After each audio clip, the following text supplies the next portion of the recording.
आपने किसी से कर्जा लिया, साहूकार से लिया, किसी एप्लीकेशन से लिया, किसी प्राइवेट फाइनेंसर से लिया, और यदि वो आपको धमकी दे रहा है, वो आपको परेशान कर रहा है, गाली गलौज कर रहा है, बदतमीजी कर रहा है, तो बिल्कुल भी घबराने की जरूरत नहीं है।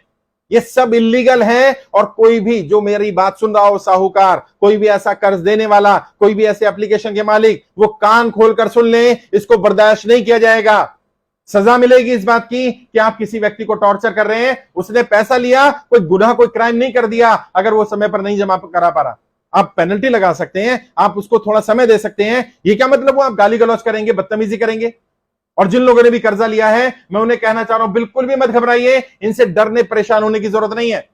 आपने कोई गुनाह नहीं कर दिया है, ये आपकी गलती नहीं है। अगर आप कर्जे की दलदल में फंसे, आप इंस्टॉलमेंट नहीं भर पा रहे, इसमें सरकार की गलत नीतियां जिम्मेदार हैं। और बताइए इन लोगों को, इन साहूकारों को, अगर इनमें से कोई फोन करता है, बदतमीजी करता है, उसकी कॉल रिकॉर्ड करिए, उसके मैसेज आते हैं, मैसेज को रिकॉर्ड करिए और उसको रिवर्ट में लिखिए, एक पत्र लिखिए कि मैं अगर कुछ हुआ, मुझे, मैंने कोई गलत फैसला ले लिया, मैंने अगर सुसाइड अटेम्प्ट किया, मुझे कुछ हुआ, मेरे परिवार को कुछ हुआ, तो मैं आपका नाम लिखकर जाऊंगा, आप जिम्मेदार होंगे।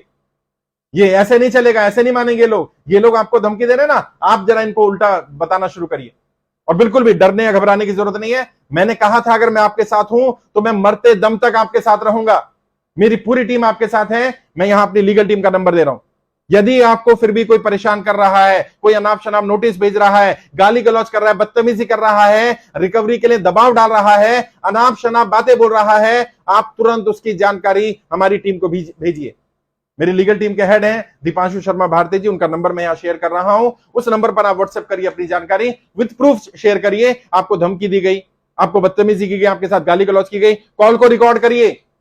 कई लोग कह रहे हैं मैं फोन नहीं उठा रहा इसलिए क्योंकि वो धमकी दे रहे हैं। उठाइए फोन।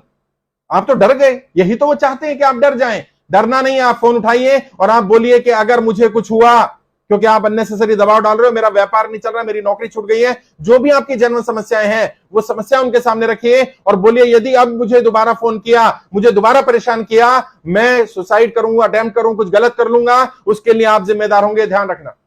लेकिन ये धमकी देनी है, ऐसा कोई स्टेप उठाना नहीं है, मरना नहीं है, ये कोई इतनी बड़ी बातें नहीं है। फिर निकल जाएंगे कर्जे से बाहर। बुरा वक्त है ये दौर बुरा है, आप बुरे नहीं है भाई। कुछ गलतियां हुई हैं, इंसानों से भी कुछ गलतियां हुई हैं, कुछ सरकारों ने बड़ी बड़ी गलतियां की हैं। नोटबंदी के बाद चीजें खराब होनी शुरू हुई हैं और अब लोगों ने बोलना शुरू कर दिया। लॉकडाउन जो अनाप शनाप लगाया गया, बिना तैयारी के लगाया गया, भारत को कॉपी कर लिया गया दुनिया के देशों से। भाई वहां सिस्टम अलग है, भारत में सिस्टम अलग है। भारत में अनऑर्गेनाइज सेक्टर जो है वो पूरी तरह तबाह हुआ। आपने अनाप शनाप तरीके के कानून बना दिए, टैक्स लगा दिए, चीजें महंगी कर दी, आपके नियंत्रण से बाहर हुई। लोग अपना घर चलाएंगे, कर्जा भरेंगे भाई, और फिर उस पर मदद भी नहीं कर रहे हैं आप। फिर भी कोई गलत कदम नहीं उठाना। मैं आपकी हर संभव मदद करने का वचन देता हूं। मैं वित्त मंत्रालय से भी बात कर रहा हूं। अभी मैं समय ले रहा हूं कि वित्त मंत्रालय से फिर मैं मिलने जाऊं और मैं आप में से भी कुछ लोगों को लेकर चलूंगा। यदि आप लोग मेरे साथ चलने को तैयार हो तो हर लोकसभा से 10-10 लोगों को बुला लेंगे दिल्ली, और वहां बैठ करके वित्त मंत्रालय चलेंगे, बात करेंगे, अपनी बात रखेंगे। जब उन्हें भी दिखेगा कि 5-7 हजार लोग आए हुए हैं पूरे इंडिया से, तो यानी ये बड़ी समस्या है, इसका समाधान करना पड़ेगा। अब सरकार तय कर ले कि इस समस्या का समाधान करे, वरना जनता नया समाधान ढूंढेगी, जनता हटा देगी। जो जनता को इस कर्जे की दलदल से बाहर निकालेगा, जनता उसका साथ देगी। आज नरेंद्र मोदी जी, भारतीय जनता पार्टी के पास एक मौका है। जनता का अगर समर्थन चाहिए तो आज जनता को आपकी जरूरत है, आप उनका साथ दे दीजिए। और ये आपके वोटर हैं, आपके सपोर्टर हैं, ये आपके विरोधी नहीं है जिन्होंने कर्जा लिया।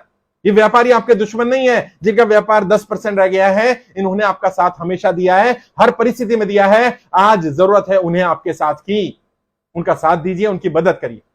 और दोस्तों मैं फिर कह रहा हूं, किसी तरह का कोई गलत कदम मत उठाइए। मेरी लीगल टीम पूरे इंडिया में, मेरे टीम में लोग जुड़े हुए हैं, एडवोकेट्स हैं अलग अलग स्तर पर। आप दीपांशु शर्मा भारती जी से व्हाट्सएप पर संपर्क करिए और अपनी जानकारी भेजिए कौन आपको धमकी दे रहा है। और मैंने आपको तरीका बता दिया, आप उनको रिवर्ट करिए। ये नहीं होगा फोन नहीं उठाएंगे, बात नहीं करेंगे, फोन उठाएंगे, बात करेंगे और उनको बोलेंगे कि आप मुझे अननेसेसरी दबाव डाल रहे हैं, आप मुझे मानसिक प्रताड़ना दे रहे हैं, आप मुझ पर दबाव ऐसा डाल रहे हैं, अगर मुझे कुछ हुआ या मैंने कोई गलत कदम उठाया, मैं आपका नाम लिख जाऊंगा, ये ध्यान रखना। और ये लोग ऐप वाले भी सुन लें, ये जो अनाप शनाप आप एक हफ्ते में 7,000 के 14,000 रुपए वसूल रहे हो, सुधर जाओ, अभी भी समय है। ये सारे ऐप 2000 ऐप बंद हो चुके हैं, अभी बाकी भी बंद होने वाले हैं। इस तरह की बदमाशी भारत में नहीं चलेगी। ठीक है, आप बिजनेस कर रहे हो, 1%, 2%, 3% आप ब्याज ले लो महीने का। आप क्या 100% ब्याज चाहिए आपको हर हफ्ते का? कितनी लूट मचा रखी है भाई। एक व्यक्ति ने बताया, मैंने 10,000 रुपए लिया और 10,000 में उन्होंने मुझे तो 7,000 ही दिए, बाकी 3,000 तो उन्होंने फाइल चार्ज, ये charge, service charge, registration charge, ये चार्ज वो काट लिया, इंटरेस्ट काट लिया, और मुझे कह रहे 13,000 रुपए भरने एक महीने में। 7,000 रुपए उसने दिए, आप 13,000 रुपए उससे आपने उसको दिए, आप 13,000 उससे वापस मांग रहे हो। शर्म नहीं आ रही है? डरो यार, उस भगवान से डरो, उस खुदा से डरो, उस अल्लाह से डरो। उसकी लाठी में आवाज नहीं होती है, लेकिन वो पड़ती है।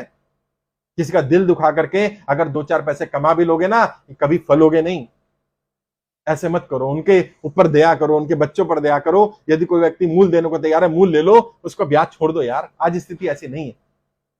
कभी कभी होता है, कभी हालात ऐसे हो जाते हैं। आज हालात ऐसे बना दिए गए हैं और हर देश का हर नागरिक कर्जे में फंसा हुआ है। मैं तो देखकर हैरान हूं, लोग सुसाइड करने के लिए तैयार बैठे हैं।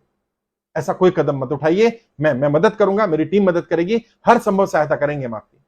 यहां जाइए, यहां नंबर दिया गया है, और फॉर्म भी भर दीजिए, फॉर्म का भी डिटेल दिया गया होगा। फॉर्म भरिए, आपकी जानकारी हमारे पास होगी तो हम आपकी कर्जा माफी के लिए भी प्रयास करेंगे। जय हिंद, जय भारत।